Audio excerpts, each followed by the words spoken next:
Hey Trekkies, it's summer, and you know what that means. It's time for Creation Entertainment's Trek to Las Vegas 2025. This year, the convention has been expanded to a 5-day schedule, August 6th through the 10th at the Rio Las Vegas Hotel.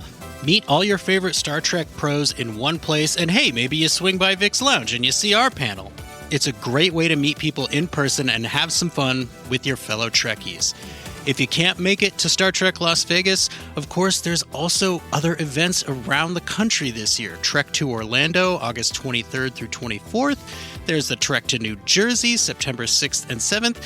And finally, the Trek to Chicago, November 22nd and 23rd. We're looking forward to meeting as many of you as we can this year. So make sure that you get ready to trek to Las Vegas.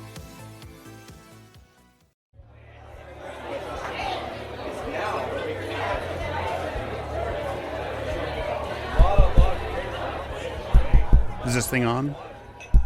Hello, hello.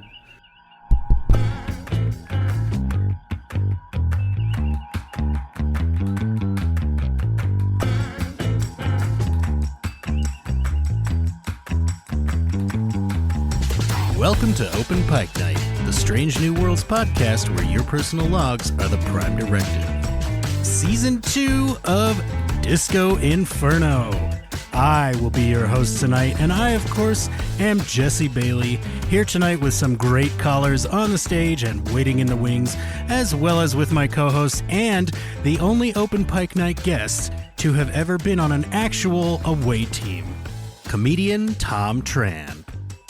Now, before we jump into everything, of course, I do have to just put it out there and say, you know what? I fully support and agree with Major League Baseball's decision not to have a World Series this year. With me tonight is one of my co-hosts, Cameron Harrison, the host of Green Shirt, A Newbie's Trek Through the Next Generation. Cameron, how are you doing tonight?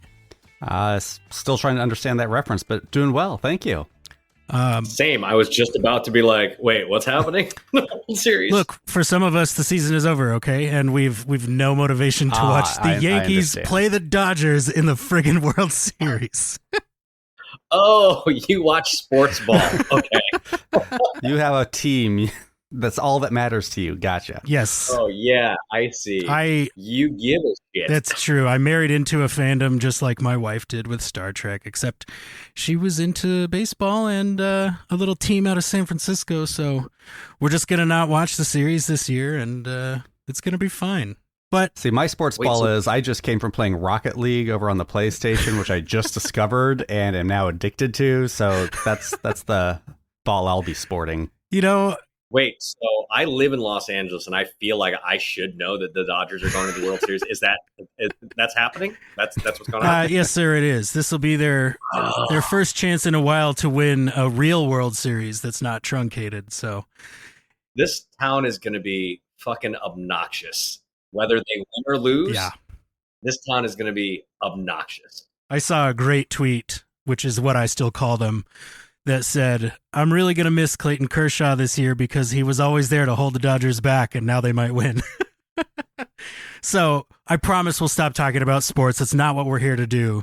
As I mentioned, we are here. I feel like Steve Rogers when I'm like, I get that reference. Right? This is what happens when producer John isn't here to keep things on. Cameron, on the straight and narrow. You know how I know you're a dad? You just discovered Rocket League. I guess so. Get on there. We need to get an open pike team going. I've heard good things. Look, man, I'm really busy with my competitive Pokemon team. You know this, Cameron. Jeez. I do. Now, again, I promise, we're here to talk about Star Trek. And in particular, we're talking about Star Trek Discovery Season 2 in our Disco Inferno coverage. And I'm very excited for tonight's episode. I forgot how much fun Season 2, Episode 3, Point of Light was. And I promise we will get into this. So, Cameron. I forgot that I watched the episode until I watched it. I was like, oh, I remember. I was going to ask, Cameron, you always talk about not remembering what's going on in this season from episode to episode. Has watching it closer together helped you with that? I think we're starting to get to some of those arcs that I was like, boy, I should have watched these more back to back. I remember like the May stuff. I was losing. Anyway, Yes, our first 2 episodes, I was like, man, I remember not really liking season 2 very much. What's going on? These are great episodes. And then we got to this one. And it's not that I didn't like this episode, but we took a hard turn from a hard pivot from what was like a nice season-long arc set up to have these very episodic little moments as they check out each red beacon to like just being thrown headfirst into like separate storylines right in the middle, some coming from last episode, some coming from last season, nothing getting resolved. Like we just got dumped into Game of Thrones territory, and it was a little bit of a whiplash. That's a good way to describe it. I mean, old school Trek, TNG, for example, has an A and a B plot, and sometimes there's some filler. This episode has an A plot, a B plot, a C plot, a D plot, an E plot, and then some filler. And never do they touch. Like in previous episodes, the last 2 episodes, they were all very interwoven very nicely. And yeah, I mean, and that's not a terrible thing, but it is like, it's interesting how they just suddenly shifted this episode. Yeah. I remember watching it and going, I remember this happening. And then the very next scene going, did I watch this episode? Knowing I just remembered the thing that I just saw. I was like, how much damage did I take in war? Like literally, how messed up is my brain? You lost that part of the brain that just doesn't recognize Klingon stuff. Yeah. Or mushroom ghost stories. One of the two. Which ones were you not remembering? You know what? The mushroom ghost story I vaguely remembered. And then I went, wait a minute, what's happening again? And like, I remember bits and pieces of it going, yeah, I remember this part. And then they got to the part where they set in a ghost trap and a proton pack. Yes. And so I was like, I don't remember this, but I remember the other stuff in the episode. I'm going, oh yeah, that's right. They did a Ghostbusters thing here. Huh. Weird. Tom does not have access to my notes, but it feels like Tom has access to my notes. But yeah, I mean, pointing a Ghostbusters proton pack at somebody's face for medical reasons, like this episode, to Cameron's point, takes some turns. And I gotta say, I think it cranks up just the energy, which, considering the first 2 episodes, is a little crazy. Like this season started out hot, and it is just ramping everything up here. And I have to ask, though, because, Discovery's a lot about personal growth and feelings. Do you guys journal when you feel like you've failed, like Michael does here? I mean, not since I was a 14-year-old girl have I journaled. I have like 5 journals scattered throughout my house that have like a page and a half written in them, probably separated by 5 years each. Yep. So about every 5 years, I start and then stop immediately. You know what? I guess I can't. You know what? I can't say that because as a comedian, I do like write my stupid thoughts down just in my iPhone in a notes app that and there's a note that just says funny thoughts, and it rarely is. Like, what the fuck was I thinking when I wrote this? Let me give you an example. Insight into the mind of a comic. Let's see. Maybe this was funny. I just wrote this down. Sometimes I get happy when my friends get divorced because I never bothered learning their spouse's names. It's like, so was that a joke, or is that because I know that just happened? Like a friend of mine got divorced, and I was like, I'm glad you left. What's his name? She was like, thank you for being so supportive. I'm like, I don't remember his name. I genuinely don't remember his name. Yeah. So yes, you know what? I do journal, I guess. I just tell my journal entries to strangers. Do you write them in the cadence and like the actual format you want to tell the jokes in, or is it just like, here's the thought, build the format later? Okay, fun fact about me. I hate the sound of my own voice.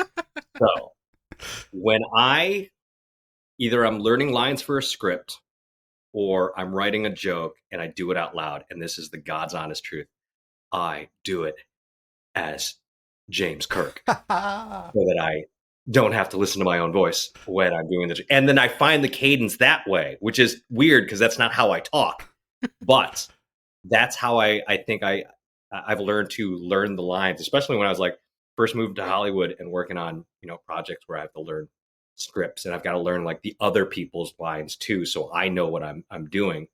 I would do my stuff in Kirk's voice, and then like whoever else is in the scene, I'll do just like a stupid "I'm Tom Holland" or whatever.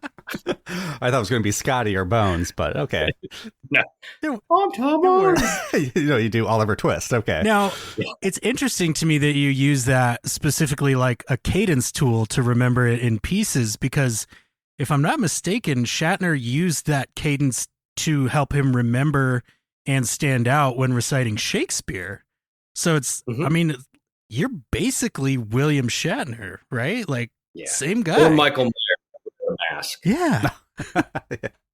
Oh, man. Well, I feel like we've all already gotten like our money's worth with this podcast. This is going great. I also, I do love that Tom's like, I hate the sound of my voice. I'm going to go be on a podcast. And be a stand-up comic Like, and work in radio. I'm sure there are podcasters and listeners out there who identify with that 100%. It's a, you know, it's a personal growth thing, kind of like the journaling.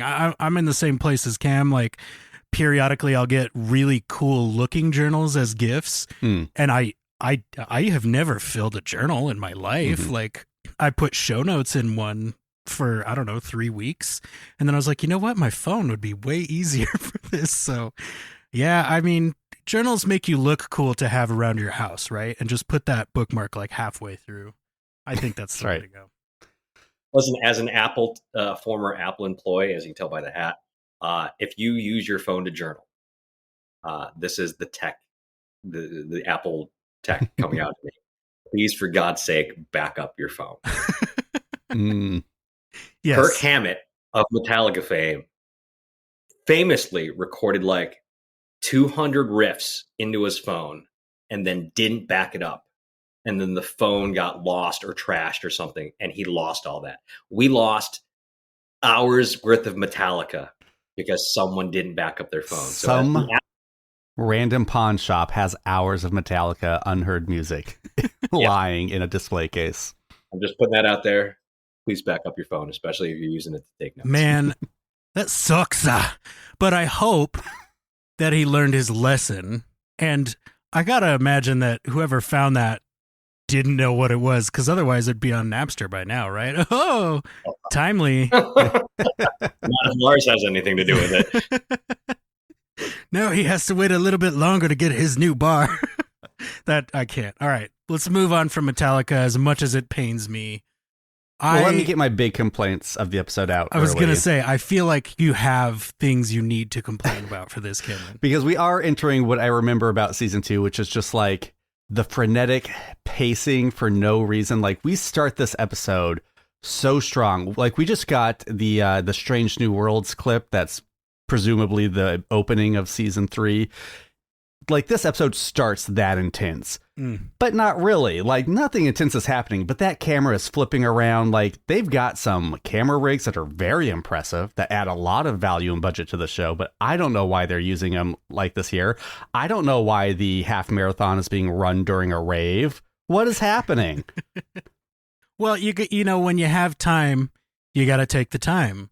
And I'm going to agree, mostly, but I really like that we get a callback to this exact moment in season 5 when Tilly is on the Whistlespeak planet and she wins their spiritual marathon, because we know she has this great endurance and this drive to succeed. And again, that's just something I don't identify with like at all. You don't think she was running from a mushroom ghost? You know, you like that little pep in her step. Everybody has different reasons.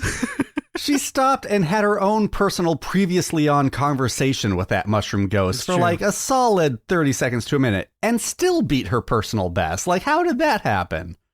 But also, those people were not far away. She stopped and had a full ass conversation and then beat them. Like, how slow were those other 4? Like, that could happen in Mario Kart, but not in real life. One of those cadets got blue shelled on his way through the corridor. That's what happened. Pretty sure. Well, I mean, I gotta say, like, if I was at work and they were like, all right, we're going to do a half marathon with everybody on your team, I'd be like, I'm out, dude. Like, no, I'm disqualified. Whatever I got to do. If you need me to get a doctor's note, like, I just would pull a Michael it. Scott and try to carb load with a full thing of fettuccine just beforehand. God. That just sounds awful. That might be my single favorite joke in all of The Office. I would have to think about that because I've seen it several times. It's one of the shows that is just on in the background, of life in general now. Like it'll be on at the dentist and stuff. But I mean, what is that? The Michael Scott Pro-Am Fun Run Race for the Cure. It's got like 15 adjectives on it. But the point being, Tilly, I think, really represents a lot of people here, not in the marathon running, but in the, you know what, I'm going to push my mental health to the side for this and just keep trying to work. And it's like, you can't do that, Tilly. And if this ship had a counselor like the Enterprise D did, I think it might be easier for her to open up about that. I mean, eventually a counselor later. Right. But everybody is... this season. Yeah, this is long before they wised up there. Now, then we enter the bridge, and I do really like the camera work here. It's not as frenetic. It's just showing the cohesiveness of this crew all working together. This is how like a good long single take shot works. I really dig it here. I get what they're doing with the ghost character and Tilly and everything, but like it's hard to watch this. Like she is so freaking awkward when she sits in the chair and she's like kind of snapping at Pike, but really she's, snapping at May. It's like, this is effective because it made me embarrassed for her. So we finally get some Amanda Sarek. What is Sarek's last name? Is it Miss Amanda? Mr. Sarek. Mr. Sarek. We finally get Sarek's wife, Amanda, and well, yeah, because Michael sees that her dad pulled up in front of her work in his car, and she's like, oh, shit.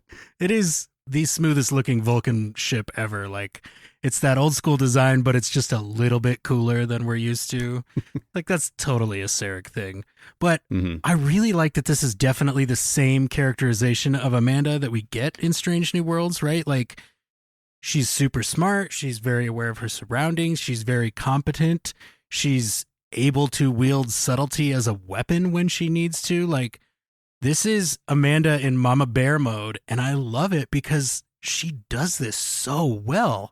And you get to see the difference between how she would, move to protect Spock now that she feels she must, and how she would move to protect Michael. And it's just, I really, really love Mia Kirshner's Amanda. Can I just say Mia Kirshner's Amanda is giving me Marissa Tomei Aunt May vibes, and yes, it makes me feel weird inside. Yes, I 100% know what you mean and agree. Yes, because I was just with Sonequa Martin Green last night at the screening of.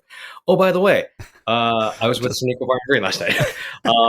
Please elaborate. At the screening of our movie. So just burying the lead. Did I tell you guys last time I did a movie with Sonequa Martin Green? That's right. I don't think you could talk about it last time. Oh, that's right. I couldn't talk about it. So for anybody who might have followed me on social media, I did a movie called My Dead Friend Zoe, starring Sonequa Martin Green and Morgan Freeman and Natalie Morales and Ed Harris. Wow. The movie was written by a very good friend of mine who's a fellow Army paratrooper, very talented writer and director. And it premiered at South by Southwest back in March. It won some awards. It got picked up for distribution. Our executive producer is a guy named Travis Kelsey, and he's dating Taylor something or other. She's a singer, right? Never heard of him. Yeah, but the movie comes out February 28th, 2025. But there was a screening last night at the Newport Beach Film Festival. So I ran in, she was there, obviously. So the cast and crew were just kind of hanging out. So I saw her and her husband, who, of course, plays young Michael's father on the show. I don't know if I knew that. Yeah. So, yeah. Cool. Her real life husband plays her younger Michael's father later in the series. I presume it's still older Michael's father too, unless there's some real mind. Well, he only shows up happening in the scenes with younger Michael. Okay, understood. Yeah. But anyway, it was weird that I was like, when we watched the episode, I was like, oh god, Mia Kirshner's giving these Marissa Tomei vibes. And then I saw Sonequa last night, and she was like, "How are you?" I was like, "I want to say something about your mom." I'm gonna not save it for the podcast, Tom. Yeah.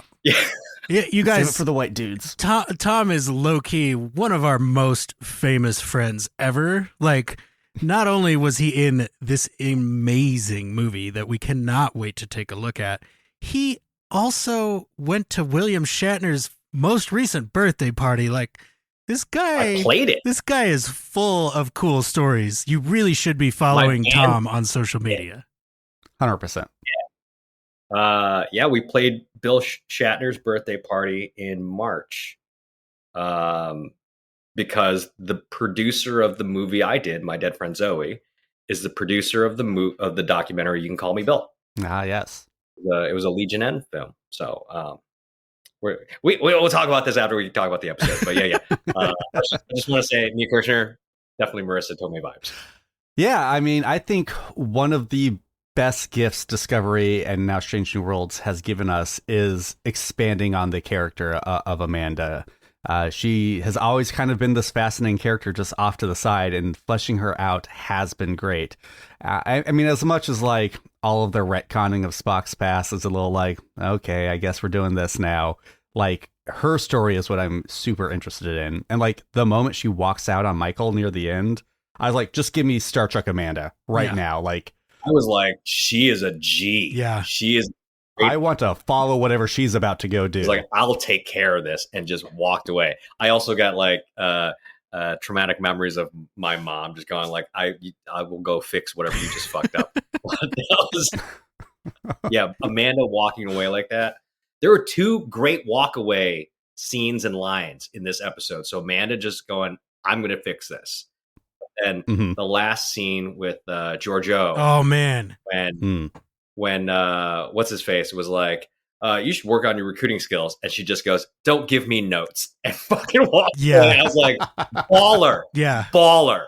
That's why Michelle Yeoh has an Oscar. Baller. And you feel like she may have said that to a director at some point because it was necessary. Like, do you know who I am?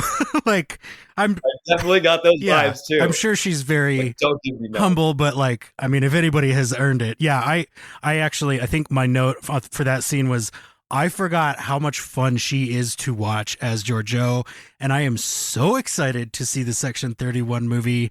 Like, it could be all Michelle Yeoh the entire movie, and I would be happy.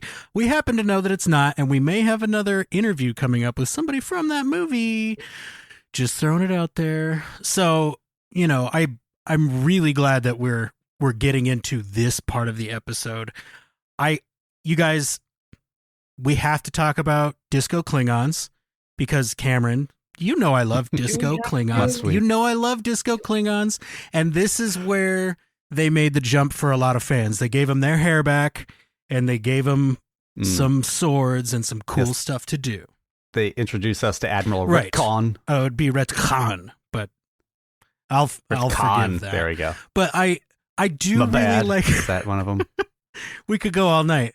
I really like the Klingon interpretation of these Red Angel signals, like 7 drops of blood. How metal is that? Like, these are how we want to experience Klingons, right? TNG, like, one of the most immersion breaking parts of TNG, in my opinion, is you see Worf kicking ass sometimes, but he's always just, you know, face palming guys or like throwing an elbow. It's like, he would be cutting heads off, man. Like, he has a sword on his wall. Yeah. He's a warrior. This is what they do.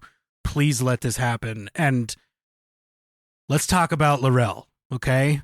Because regardless of how you feel about Disco Klingons, I know a lot of people really love L'Rell. Mary Chieffo is one of my favorite Klingons ever. I feel like L'Rell could take Lursa and B'Etor in a 2v1 fight, no problem. How are you guys feeling about L'Rell?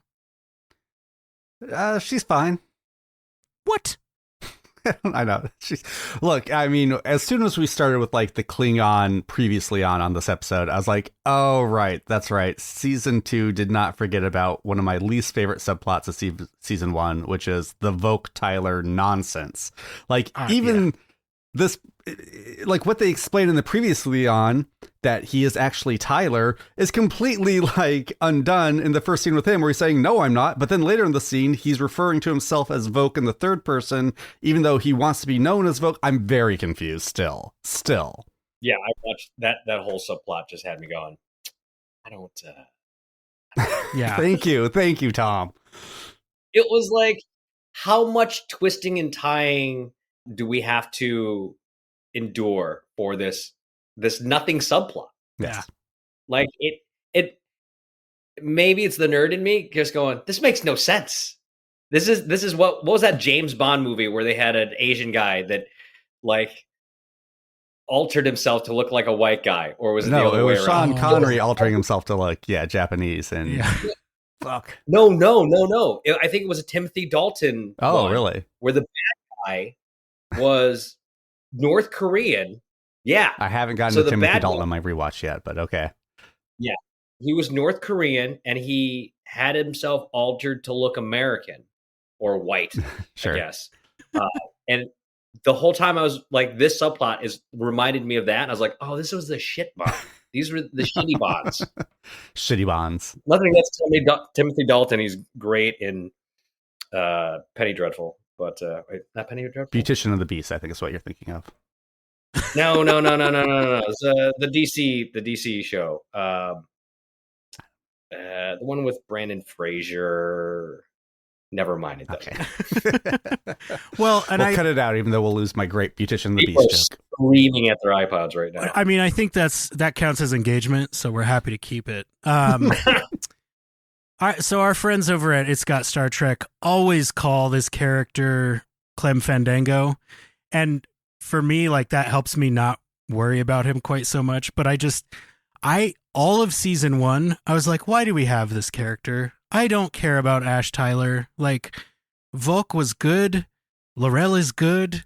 We don't need half Voke Ash Tyler. Like, and I don't know if it's the story or what. He doesn't personally work for me, kind of in the same way that Captain Archer doesn't always work for me. But it's just like, The hell you say? I don't need We have Ash to deal with Tyler. this every episode, Tom. Blasphemous. Tom, I didn't grow up with Quantum Leap. I had not been born yet. Okay, that's Get the hell out of here right That's now. You should leave me and Cam to it's this. important context to have. I am slowly giving Enterprise another shot because I respect what they were doing, and I feel like there's probably something in there I can latch on to, other than Trip Tucker. So Unpopular opinion, I think was a good theme song. I Agree. Well, it's a good song for sure. I don't know that it works for what it is, but we do sing it at karaoke every time we go to a live event, so it has its place. But that was my biggest resistance to season 2, because spoiler alert, I love season 2 of Discovery. I was just like, really? We're getting Ash Tyler back? We just Right. got rid of him. Like, everything was fine, but I don't know. I like that we get the Klingon story here, even if it does mean putting up with Ash Tyler from my perspective. I really don't like the holo communications scene.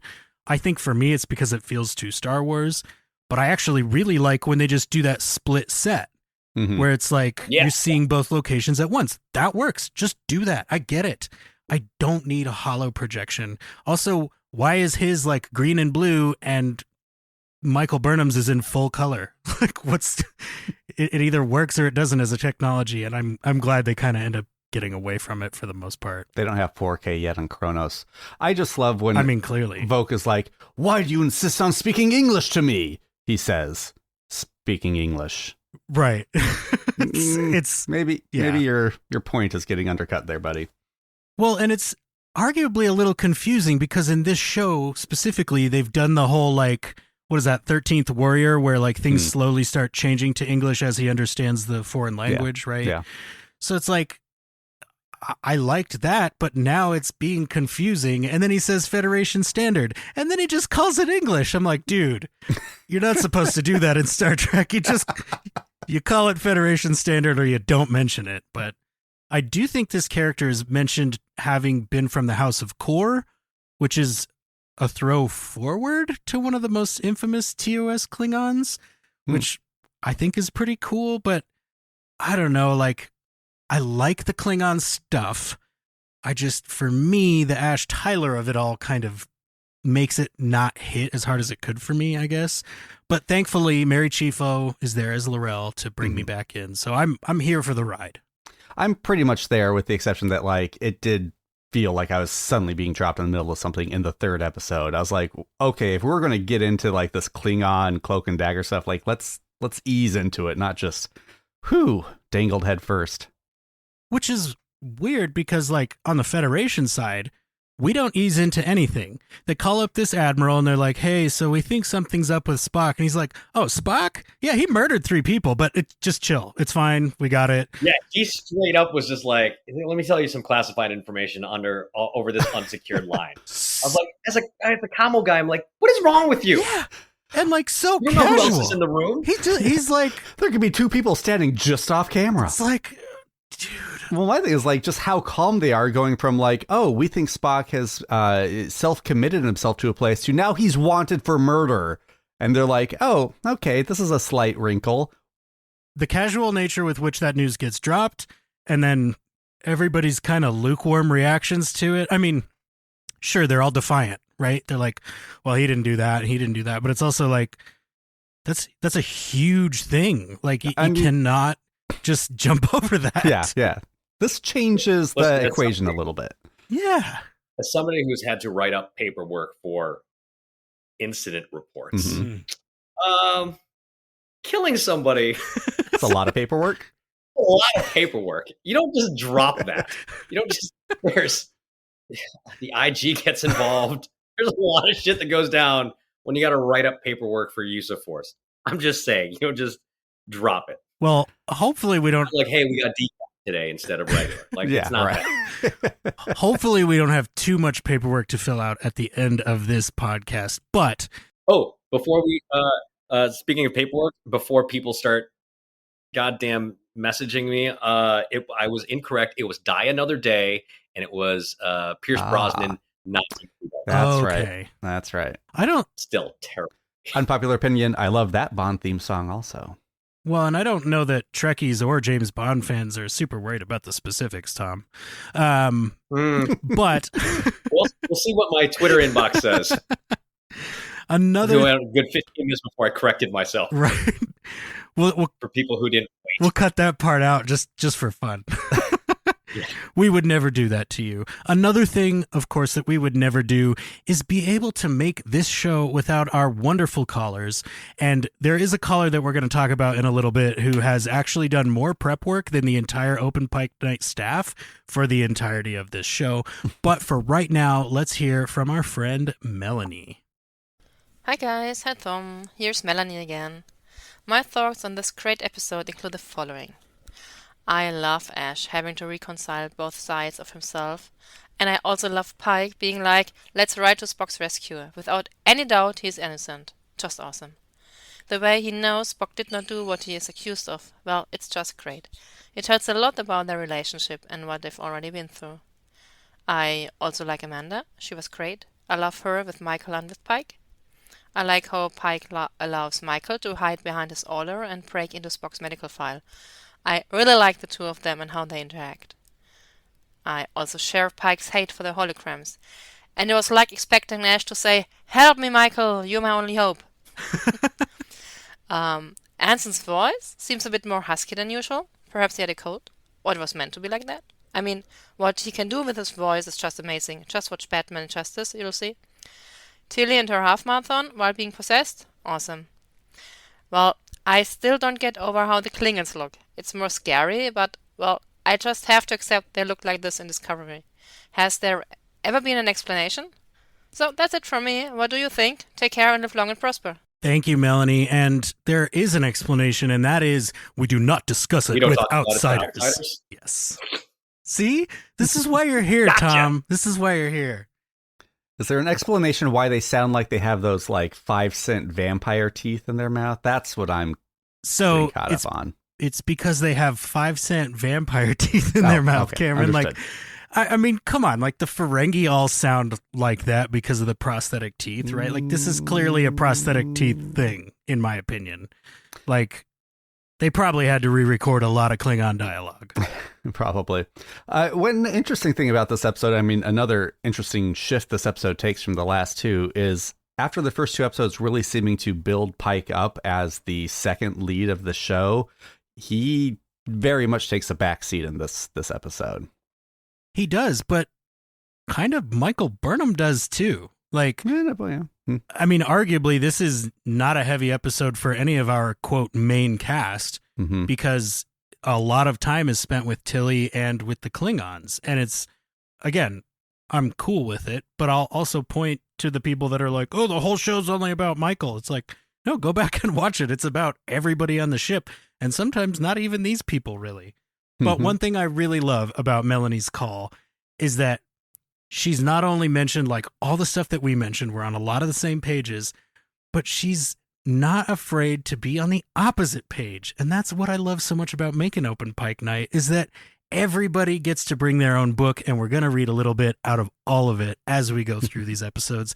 Thank you for your call as usual, Melanie. Very good points. Agreed. So I will say, I mean, look, I'm Team Laurel. She is fine. She's great. Yeah. But that asshole Klingon, I mean, you got to respect the game. That was pretty badass of him to, like, Yeah. you know, motivate them to wipe the listening device paint off onto their feet. It's pretty good. That's pretty good. It was good, but, you know, it was also kind of Romulan, which I don't appreciate. I was just about to say that. Yeah. That it seemed a little too smart Yeah. for a Klingon. He's got some Romulan blood back in the heritage somewhere. It's kind of some House Duras shit, if we're being honest. Like, they're a little bit dishonorable in some ways, but that does lead me to an important question that I have for both of you guys. Have you ever discovered that you had a secret child after threatening your uncle-in-law with a knife? Listen, I don't want to answer that. Does with a fork count?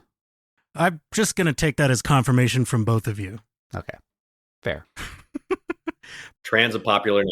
All I'm saying. For me, what I think sells me on the Klingons, and then I promise I'll stop talking about the Klingons until we get to the end. They're just better with blood, right? Like, they just are, because, again, the Worf thing and the immersion breaking, but, like, this all feels like it's leading up to a bloody fight, Mm-hmm. and we get it. So I'm like, thank you for giving the Klingons what they always talk about. And you may have noticed, Cameron, there's a little bit of a purplish pink tint to some of that blood. Like, I mean, it's all very CGI, but that tint is totally there, and Discovery has I'm totally here for that. Written that line with the is it red or is it purple? Yeah, it's true. It gave me pink vibes. It definitely.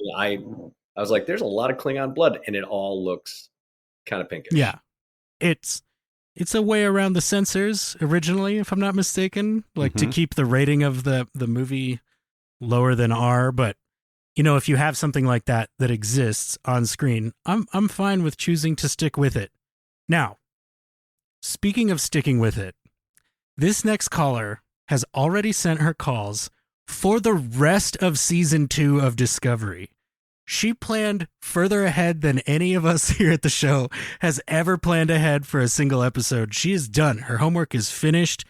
And she followed up by saying, hey, do you also need me to send in calls for the short treks related to the season? And I'm like, dude, I don't know. We didn't talk about it yet as a team. But I gotta say, thank you so much, Abby, for really being on the ball here. And let's go ahead and hear her call for this week. Hey, Open Pike. It's Abby Summer from the First Flight podcast.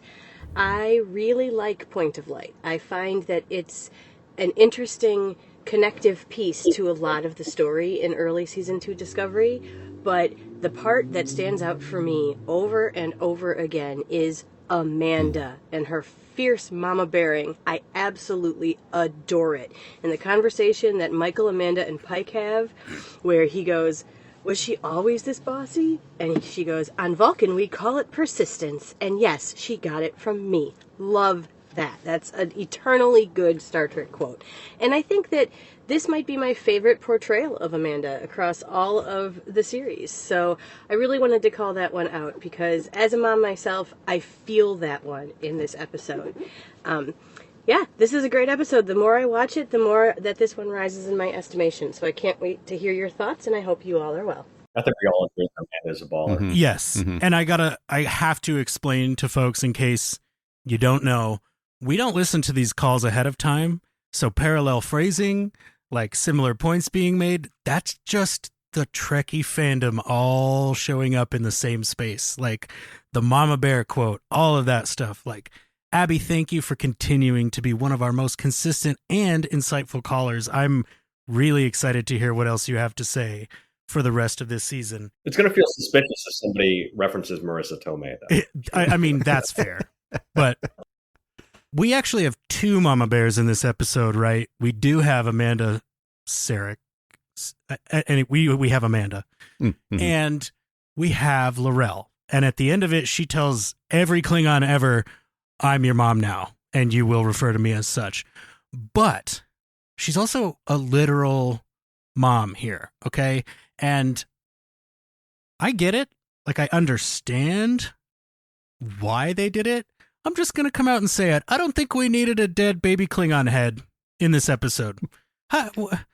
Like, is that just me, or are you guys on the same page here? I'm trying to Red Angel myself back to when I first watched this because I remember having a pretty strong reaction to that scene because this time I remembered that, of course, Tyler and the baby go off and he dumps them on time crystal planet, right? Isn't that what happens? I think.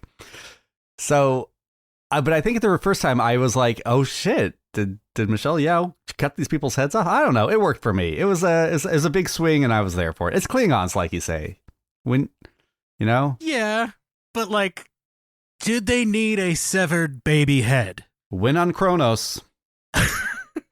Listen, when I watched Aquaman 2, because I'm that guy, You were the one. and so if anybody's followed the storyline of Aquaman and Black Manta, there's a comic storyline where Black Manta kills Aquaman's baby. And I remember watching the movie and they didn't do that. Spoilers for a movie nobody watched. When they didn't do that, I yelled out loud, fucking cowards, they did it in Star Trek. But they didn't actually do it. But you know what I mean. There was a dead baby head. And I was like, you cowards, DC, James Wan, cowards. I'm just picturing you standing up in the theater, a crowded theater, saying, kill the baby! Cameron, come on. That theater was not crowded. Oh, okay. I know. You're right. But I guess for me, it's the specificity. Like, she could have held up, a bundle that had a Ductog, stuck in it, or we could have seen like the baby hand hanging limply or something. I think because to it full looks on like go for the severed head is like a choice, right? It was a choice. I think because it looked like something you could buy at Spirit Halloween, I was okay with it. But you're mad about the Klingon teeth? Come on, man. You're playing both sides of the fence here. Just want to be able to understand what they're saying without the subtitles. I mean, she threw Ash's head into the lava. I was kind of expecting her to do that with the baby's head, too, because, hide that evidence. Like, if someone was like, I think you're full of shit, like, they could just go, give us the baby's head. Yeah, I like how... blanket and wrapped it up at the end. I'm like, that's evidence. Yeah. As someone who's hidden evidence, you don't want to do that. If anybody has a guy to check dead babies, it's probably the Klingons, right? Like, that's true. That's a job. That's a job.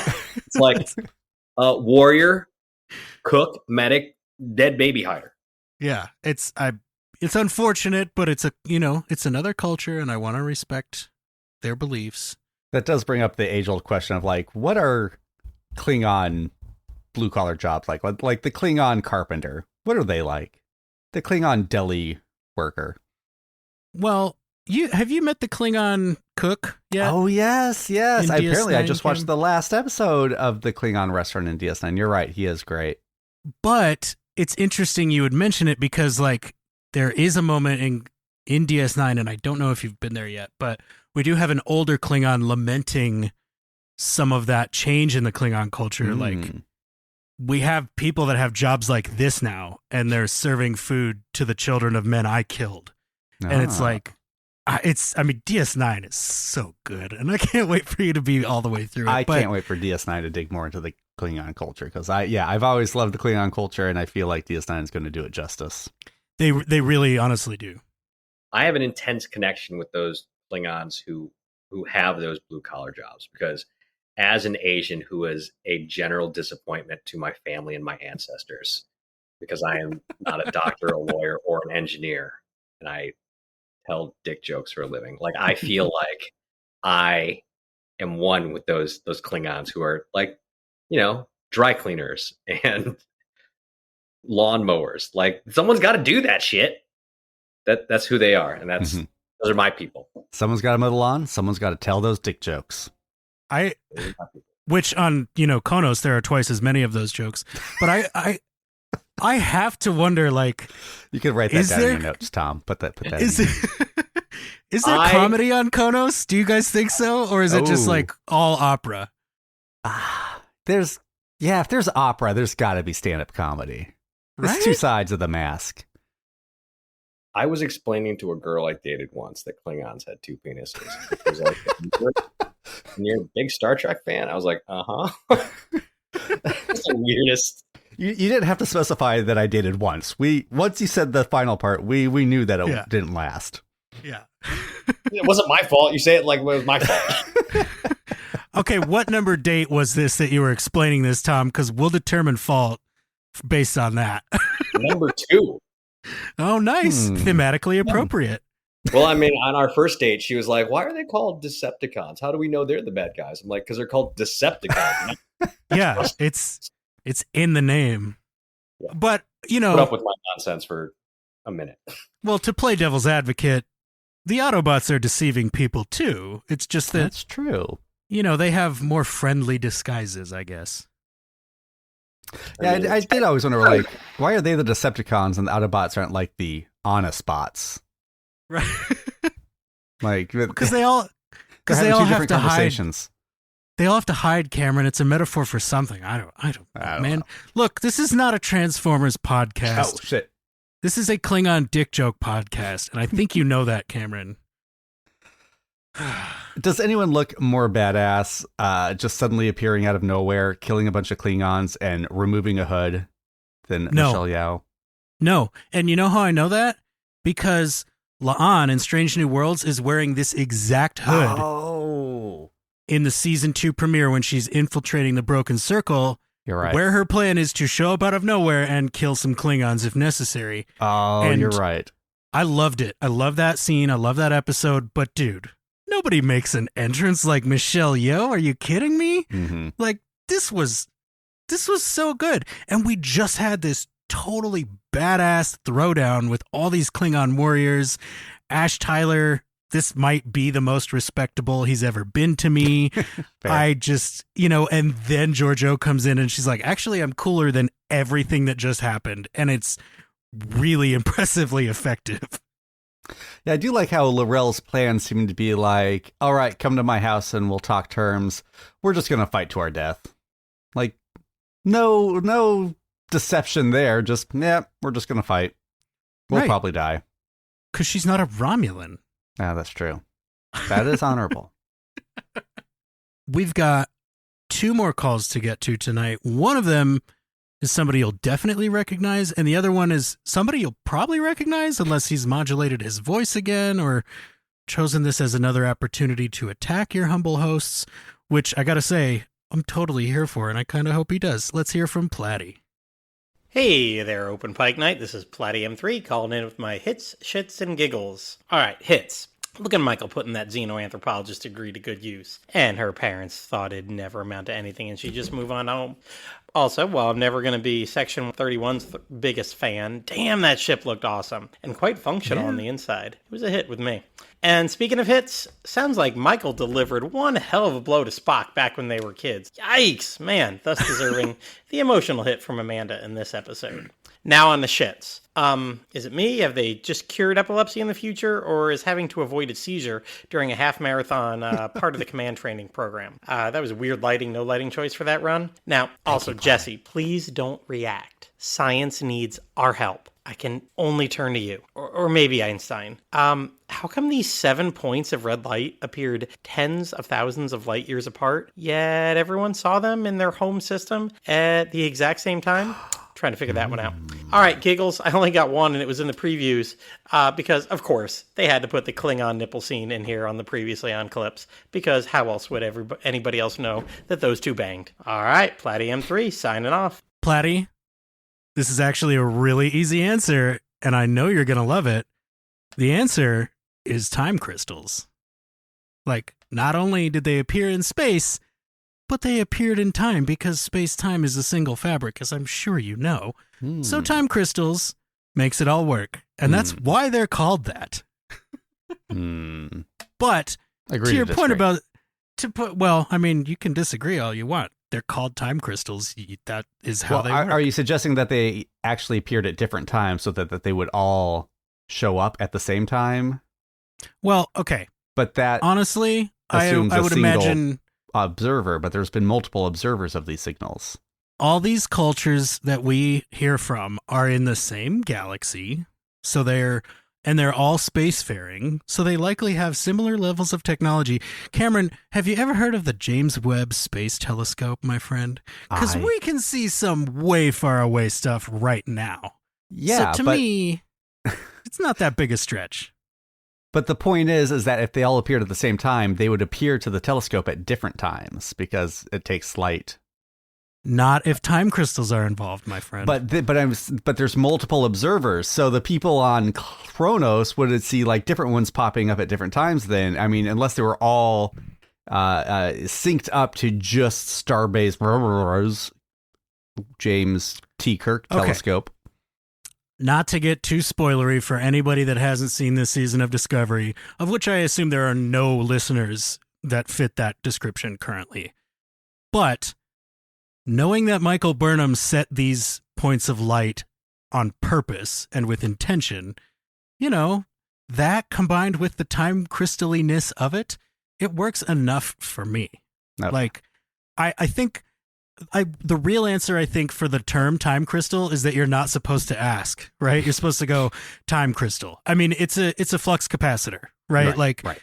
That's what it is. That's what it does. Yeah. So and to me, that's so ballsy to be like, here's our show in late 2018. We've got time crystals in it. Like, I like that audacity, honestly. Now, to Platty's point about the potential epilepsy of running around this marathon while all this stuff is happening, man, have you ever been in a space battle, Platty? Like, there's a lot of flashing lights. All the weapons are based on light. Photon torpedoes, phasers, like, light is a thing that happens. Of course they'd have to be used to that. These weak-ass kids we have in this century who can't watch a Pokemon episode without freaking out. How are you ever going to get to the point where you're going to run a marathon with disco lights going on? Tom, when I first learned how to use the internet with a capital I looked so freaking hard for that episode of Pokemon. I was like, I have to know, because there's no way it's that bad, right? But I still haven't seen it to this day, and also I don't have epilepsy, so I don't mean to sound like insensitive or anything. But it's a TV show about cartoon animals, and I'll send you a link. Thank you. This will be the first time that I have ever seen this Porygon episode. Yes, I know exactly what he's talking about. I think I put together the context clues. So you've been talking up the use of the Klingon blood. There is a shot of Klingon gore in this, and I mean, I didn't freeze frame and zoom in or anything, but it looks like a goddamn earthling fly crawling around on those intestines. Like just a normal house fly. It's a They got those on Kronos? I mean, dirty. I don't know if you've been. It's pretty dirty. it's not known for its cleanliness. We'll just leave it at that. But I mean, but flies are universal. They just They evolve Yeah. on every planet. Okay, all right. Doesn't that seem to Cockroaches and fit? Mormons. Yeah. Anyways, Platty, I gotta say, I like that you're always calling in, giving us the business. You've got this cool structure to everything. Thank you so much for calling again. You're bringing up important questions. I mean, we've been talking about it for a minute now, so clearly it matters. And that's what I love about being a Trekkie. This is the kind of stuff we argue about. Go ahead, Kim. You know, Michael has the line, I need a problem I can solve. And I just feel like that is Michael in a nutshell. Like a single line that explains her character. Yeah. And it's kind of the most she gets to do in this episode. And it's kind of toward the end of the episode, which I think it works. Like, it gives us some color on the rest of the crew. It shows us, again, this is somebody we can rely on if we need something fixed. This is somebody who knows what she's doing. But I think you're right. Michael's line about like, I need a problem I can fix. I feel like that's. I was just thinking that the other day. I was like, man, my girlfriend came in the room. She's like, are you doing this completely unnecessary project instead of working?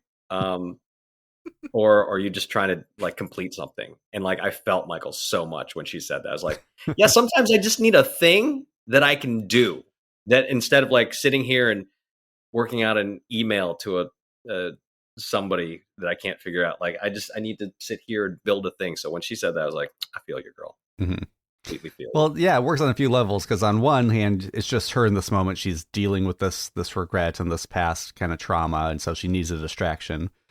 But it shows both sides of her, like the fact that she is a giver, she's a helper, she's always looking to help out where she can and help her friends. But I mean, it can be taken too far. Like, she can never rest. She always needs to find a problem to fix, even when there isn't one presented to her. So yeah, I thought it was a nice summary of her. Well, I think not only that, it's the juxtaposition of Tilly's problem, which she feels like she can solve, with her own Spock problem, which she feels like she cannot solve, right?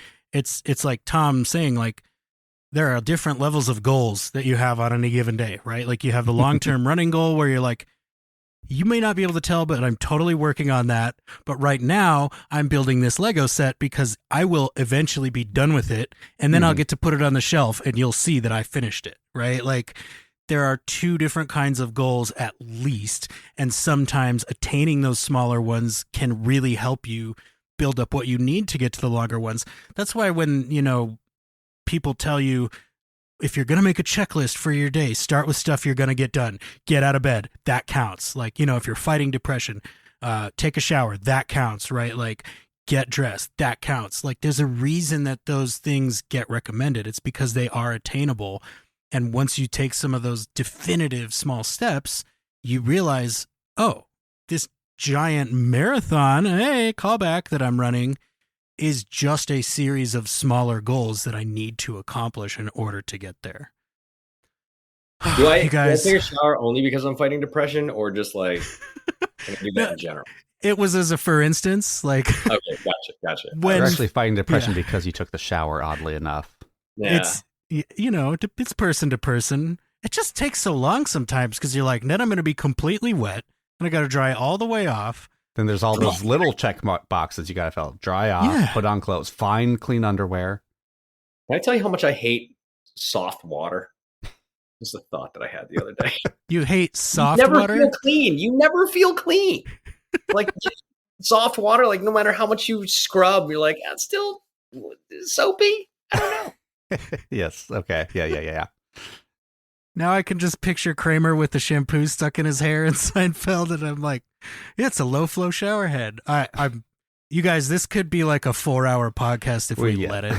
So, and I'm not opposed to that, but I know everybody has lives to live, and I know the listeners have other stuff to do, I assume.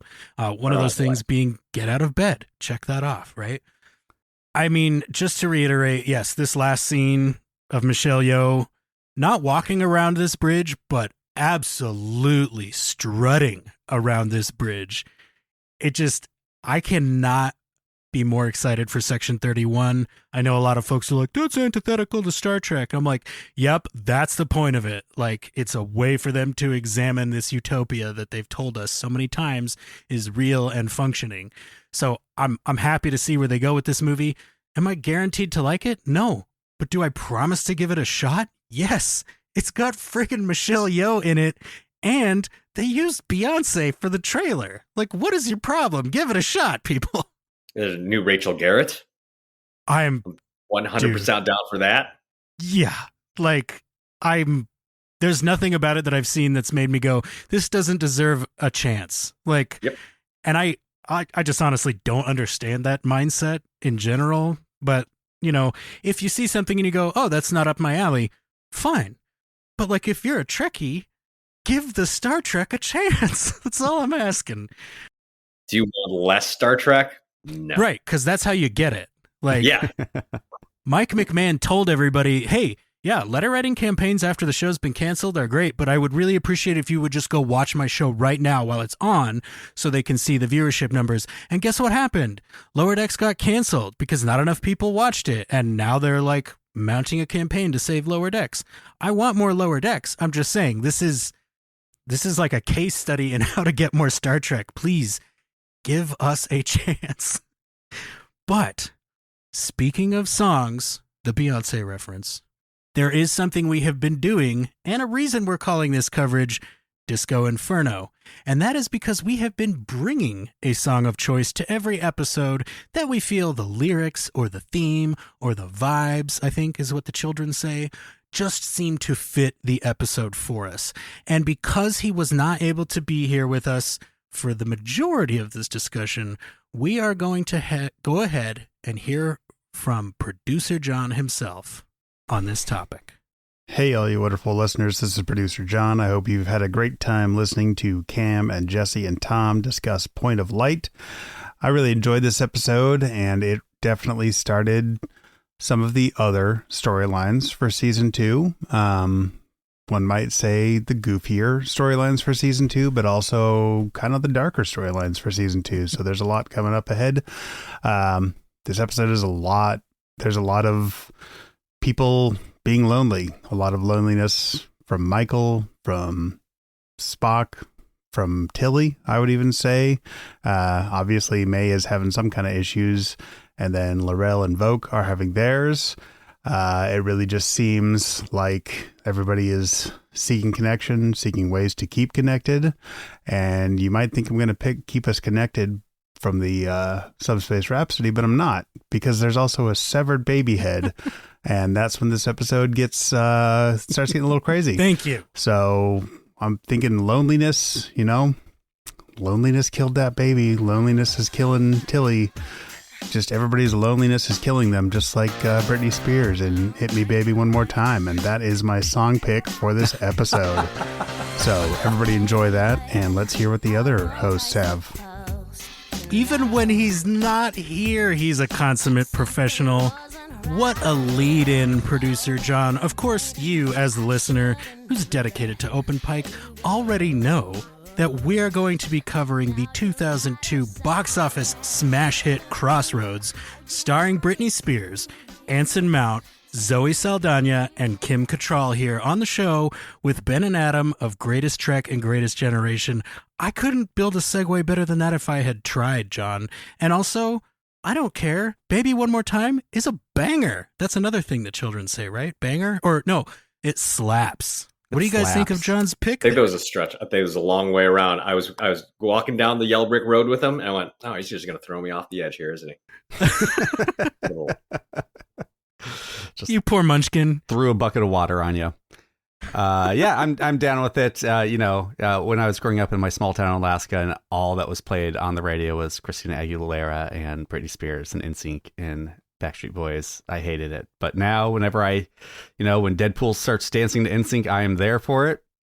These songs slap. I can't deny it. I'm down. I'm there for it, John. There's a reason that they became insanely popular. They were all lonely, but what I picked up on this is, going into that final scene with Michelle Yeoh, they make the point that this is where the misfits belong. And she goes, the freaks have more fun. And that's when I realized that was the unifying theme of this episode, is that everyone is a bit of a misfit. We've got, Tilly thinking she's going crazy and she's the only one dealing with her issues. Of course, we've got L'Rell and Vogue both just not quite fitting into their new society. You've got Spock and Michael as kids, both growing up as misfits in their own ways. And so That's why I am going with, I was very tempted to keep up my David Bowie streak and go with Rebel Rebel, but No, you? I'm not going to do every song as a David Bowie song. I'm sorry, but I can't promise I won't do another one at some point. I'm going to go Radiohead, Creep. Obviously a song about feeling on the outside of things, feeling like a bit of a weirdo, but, you know, finding your own way. It, of course, has the line, "You're just like an angel," which I feel fits into this season. And the bridge is, of course, she's running out the door, she's running out, just like Michael Burnham did in the past as a child. So I'm going Creep. I can only hear Eric Cartman singing that song, and it's absolutely a deficiency on my part. It's not your fault, Cam. I can only see Rocket Raccoon listening to the song, so that's my deficiency. We're a group of freaks too. Where's our Michelle Yeoh? Come on. You're so fucking special, Jesse. People have been telling me that forever. Wait a minute. All right, Tom. There's only one song that comes to mind after watching this episode, because there's only one scene that sticks out in my head, and that is the ghost trap in the proton pack and the mushroom ghost. So I'm going to go with Ray Parker Jr. No, I'm not going to go with Ray Parker Jr. I'm going to go with Huey Lewis in the News, "I Want a New Drug," which is what Ghostbusters was derivative of. Oh, That's how my brain works. That's how my brain works. So we're going Huey Lewis in the News, "I Want a New Drug." Why? That's what happens when you jump out of airplanes for 10 years and slam your head on the ground. Thank you, U.S. Army. you can thank the U.S. military for that song pick, everybody. I mean, Makes no sense to anyone but me. what I really like about that is that Tom built his own yellow brick road, much as producer John did, and then was like, guess what? You're not going to fall off of this. You're going to hit it from an airplane. Like, talk about thematically appropriate. Well done, and thank you, sir. All right, guys, I am going to continue my little thematic jaunt here through the music of Star Trek Discovery. And this episode, to me, boils down not to the baby head, like John was mentioning, but it does have to do with Klingons. I feel like these are the Klingons we've always been promised. This song was absolutely written for Klingons by way of 80s power metal, mixed with some deep guttural screaming. So with lyrics like "flash of iron, leather, spikes and swords, mighty warriors with metal on their side, enemies of metal, your death is our reward, triumphant victory when you bring this steel to life," I am going with "Deadly Sinners" by a band called 3 Inches of Blood. This is a song that when I put on, if I'm in the car, I will drive faster. It is just like an automatic response that I have. I promise you this song is not to everybody's taste. It took me probably 2 or 3 listens to be like, oh no, this is 100% something for me. And now I cannot get over Deadly Sinners by 3 Inches of Blood. I can't wait to get to the end of this season and have people say whose playlist they like the best, because we're giving some seriously wide ranges of options here. Mm-hmm. I'm glad you didn't pause in the name of that band. I said 3. I was like, oh, where's this going? I don't like this. Is this another one of those Klingon jokes? Well, all right, gentlemen, we have had a lot of fun tonight. We've had some great calls. I've had a lot of fun discussing Star Trek Discovery Season 2, Episode 3, Point of Light with both of you, as well as with our wonderful callers. And I'm so excited to get to the rest of this season. I'm really excited for the return of Lower Decks. Watch our patron feed if you are a patron. If you're not, you can sign up for as little as $2. Come on. That's cheaper than any streaming service you can think of, even Paramount Plus. I have to ask though, gents, have you got anything else that you feel you just have to get out before we wiggle our way onto the Section 31 ship and into the Circus of Freaks? Yeah, I mean, I think Abby hit it when she said, like, this is a bridge episode. It's very much feels like connecting the first 2 episodes with the rest of the season. And that's why I feel like I can't say that I really enjoy it or even dislike it, because it does feel like it's just connectors. And so I'm holding off real judgment on this to see what comes of it.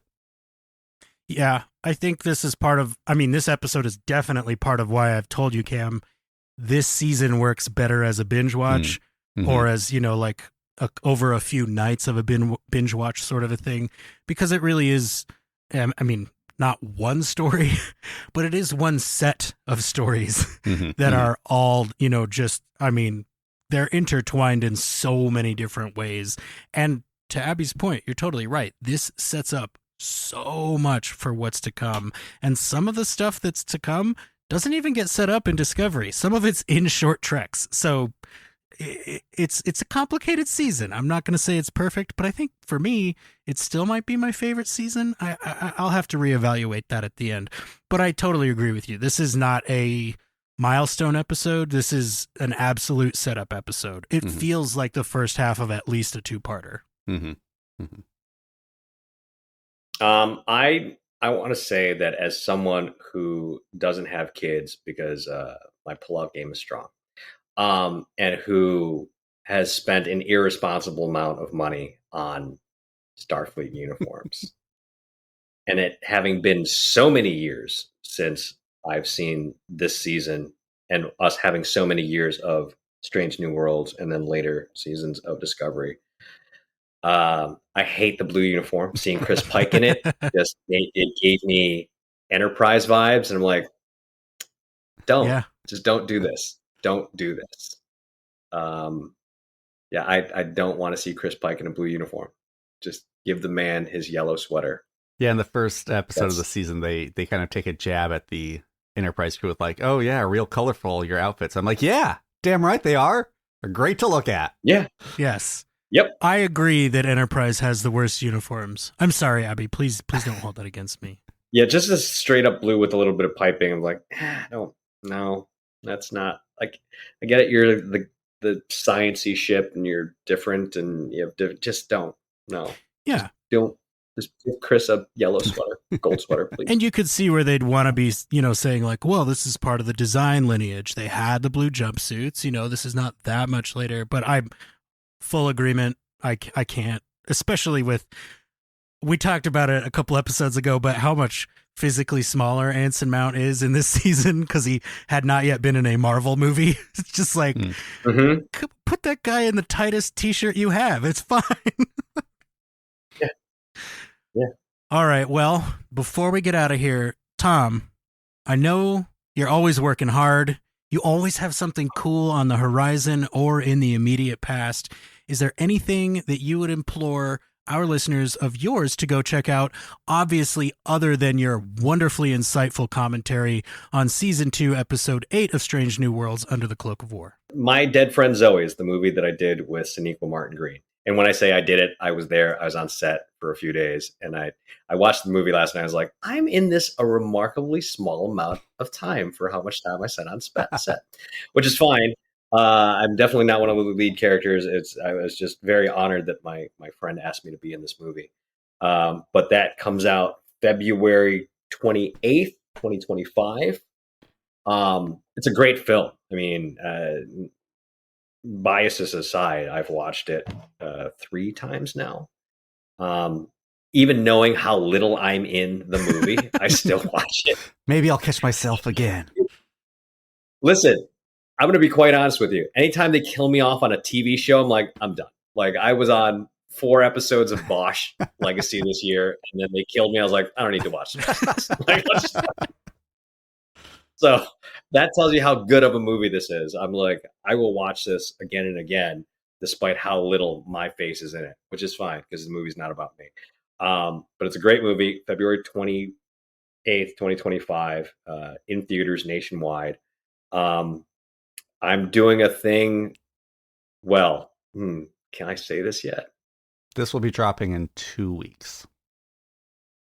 Okay, so I don't know if.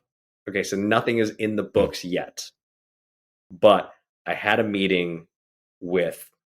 I told you guys who I met in Atlanta. Yes. So I had a meeting with him. Ooh. And something could be in the works. Interesting. That's such a tease for our listeners. It really. It's kind of awesome, and it's very Star Trek related. I mean, the project isn't, but the person that I met with, literally Star Trek related. Thom knows what he is doing, folks. Make sure you follow him on social media at _ Thom Tran, THOMTRAN. My podcast, Scary Funny, might be coming back. I'm working on a bunch of stuff, obviously, right now with between the movie and a new comedy album. I've got a bunch of shows coming up in LA. If you go to my website or my social media, anytime you want to come to a show that I'm doing, let me know. Let me know that you're a podcast listener, and I will put you on my guest list, and I will get your tickets on me. But yeah, I'm doing some cool thing with. God, I want to tell this story. We'll bring you back once it happens. Okay, but I will tell you guys after what happened at the meeting that you will, and then okay, and then if this happens, or even if it doesn't happen, I'll bring it up later. But I got another meeting coming up with this person. So well, thank you as always, Thom. We will always make time for you if you are in California and you had any amount of fun listening to this episode. Go see Thom live. I promise you will laugh, and I promise you'll have some feelings. Like, this guy knows what he's doing. And thank you, Thom, for making some time to come back to the Open Pike Night stage. Yeah, thanks for having me, guys. Certainly. Cameron, if folks need to hear more Star Trek from you, what should they do? Yeah, speaking of Klingons, I'm over watching Worf hit it with Troy twice, only to find out that neither time was real. Well, one was real, but it was a different universe, and then the other one was just in Troy's head. It's crazy stuff happening over on TNG in the final season. I have 7 episodes of TNG I've never seen left. So come join us for that. At GreenShirt87 will find us on Twitter. Greenshirt and Newbies Trek to the Next Generation, wherever you catch your pods. We're also covering Deep Space Nine, 9 minutes at a time. So be sure to listen in there. We're in season 2 of Deep Space Nine, and I'm loving it. You know, there was a universe where Worf said, "It was real to me." All right. Open Pike Night has a lot of stuff to do. We have a ton of stuff coming up to do. We're really trying to make the best non-Strange New Worlds coverage that we can while we wait for more Strange New Worlds.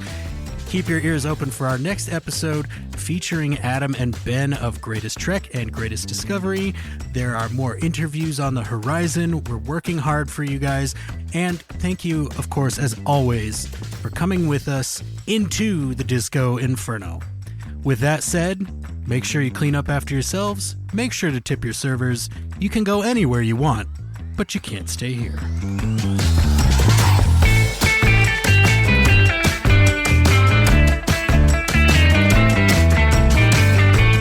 Thom, do you have any notes before we get to our final call? Sorry, I gotta fart so bad.